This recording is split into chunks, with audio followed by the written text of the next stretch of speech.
This is not a new problem. Having served in the Australian Army as a regular Army officer for over 22 years and another 3 years in the active reserve, and then been in this place for around 15 years involved in national security issues, I have seen a number of cycles around recruitment and retention issues. There are a couple of things, though, that make this substantially different, and I just want to comment on those. First, the Strategic Update of 2020 and then more recently the Defence Strategic Review highlights that now more than ever Australia needs a strong defence force.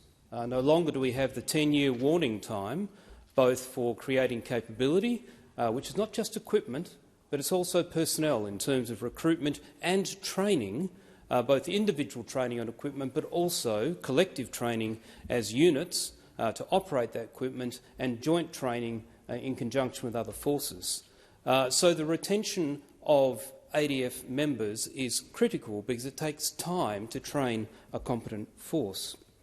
The other thing that is different, the Parliamentary Library issued a summary of some of these issues earlier this year, and what it highlighted is that whilst, as others have pointed out, Army is leading in terms of loss rates of around 13.2%, it's also across ranks, and the middle experience in particular. So in Army's case, you have sergeants and senior NCOs who are the repositories of most of the corporate knowledge that we need to train new recruits and, importantly, to provide leadership to people who are in the Defence Force, are some of the people we're struggling to retain.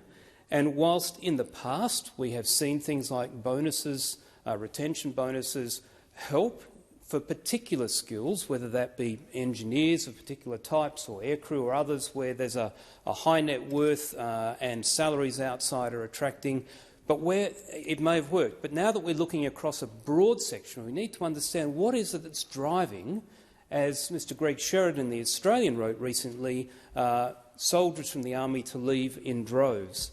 And I think there's a couple of things. Having been through these cycles, morale in the Defence Force is actually linked to how they perceive they're being treated by government, and a lot of that comes down to funding decisions. And so for Army in particular, as we look at the Defence Strategic Review, which has dislocated soldiers and their families, it's over the next couple of years, people are going to leave my home state of South Australia, where Defence deliberately made an investment some years ago, partly because we didn't suffer some of the same training area burdens during the wet season, but importantly because of retention and recruitment. Families are more likely to want to allow their spouses to remain in Defence if they're living in Adelaide than Darwin. Now, that's not just biased, it's a fact that actually drove a significant investment by Defence around a decade ago to move units from Darwin down to Adelaide. And what's the DSR doing? It's reversing that. And funny old thing, we're seeing an uptick in people leaving. We're also seeing budget cuts within Army. The decision to cut 2/3 of the infantry fighting vehicle program has led to the decimation of the 1st Armoured Regiment and taken us from 3 armoured brigades down to 1, which goes against all military history in terms of the ability to deploy capability, and that affects morale.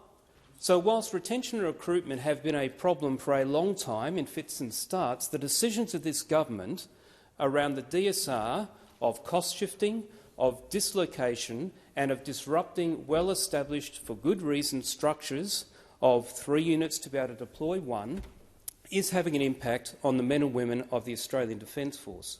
The current recruiting, according to estimates, is only achieving 41.7% of targets for people in the ADF. And significantly, that has a flow-on effect to the defence industry, who are the people we look to actually provide the materiel side of our capabilities. And as Mr Brent Clark, the CEO of Aiden, said, he said, "I have never seen so many angry people." He's the CEO of the Australian Industry Defence Network, representing small and medium businesses, because the delays and deferrals of budgets have seen our industry start to lose people and lose incentive to be involved in supporting defence, so this government is making a difficult problem worse.